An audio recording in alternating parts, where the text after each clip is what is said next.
let's go ahead and look at lateral area and surface area of a cylinder. Okay, so it says the lateral surface of a cylinder is the curved surface that connects the two bases.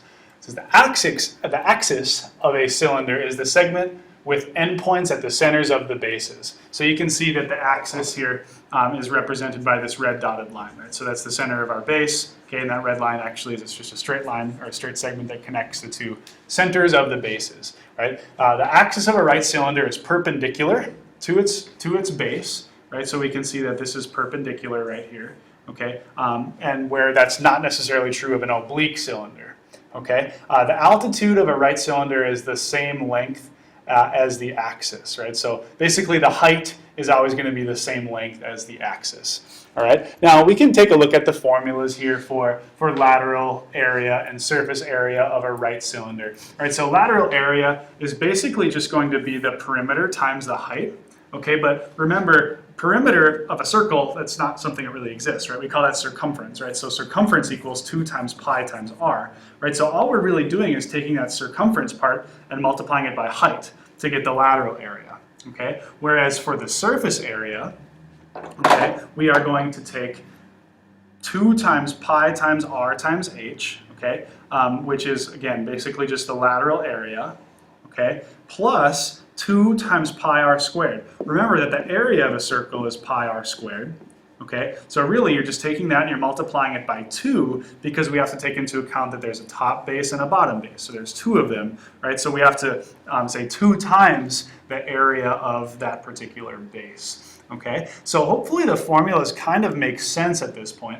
They really should. Okay, if they don't, I think the practice problems will definitely help you to kind of solidify this knowledge. Okay, so in this first example, we want to find the lateral areas and the surface areas of these right cylinders. So we're given this cylinder, and we want to give our answers in terms of pi. Okay, so let's separate this out into lateral area and surface area. All right, and so at this point, I'm just going to write down my formula for the lateral area. Again, I have not memorized this at all. I just know that I'm going to take the circumference and I'm going to multiply it by the height. Right, so I know that the circumference is equal to 2 times pi times radius, and I multiply that by the height here, and again, that's basically my formula for the lateral area, right? Well, I have to look really carefully right now. Again, it gives me 16 for the diameter, right? So that means that the radius is going to be equal to 8 inches, okay? So I can't get fooled by that one, okay? So my lateral area is going to be equal to 2 pi times 8 for my radius multiplied by my height of 10, right? So now my lateral area is going to be equal to 2 times 8 is 16, 16 times 10 is 160. So I'm going to say this is now 160 pi square inches, right? Remember, we are talking about lateral area, so this is units squared, okay? So at this point, I now want to figure out, okay, well, what's my surface area going to be?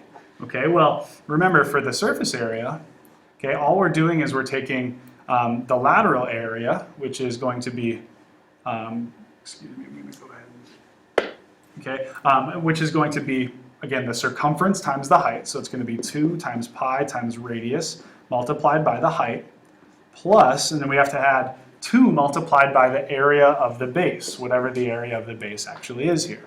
Okay, and so again, if I want to plug in the information that I know, I can, but for this first example, I'm just going to write down that this is going to be 2 times pi times our radius of 8 times our height of 10 plus 2 times the area of our base. Okay, well, we don't know what the area of our base is yet, and so I'm going to say that the area of our base, which is the capital B, is going to be equal to the pi times our radius of 8 squared. So therefore the area of our base is actually equal to 64 pi, we're in square inches, right? And remember, that's just one of them, right? So at this point, I have to figure out kind of what we're going to have by plugging in everything into our equation, right? So our surface area is going to be equal to, I'm going to write 2 times pi times 8 times 10 plus 2 multiplied by the area of our base, which is just going to be 64 pi. And if I kind of multiply and combine like terms here, I should get, for this first part, I should get 160 pi, just like I got for my lateral area, plus, well, 2 times 64 pi is going to give us 128 pi. Okay, and now all I want to do is add up 160 pi plus 128 pi.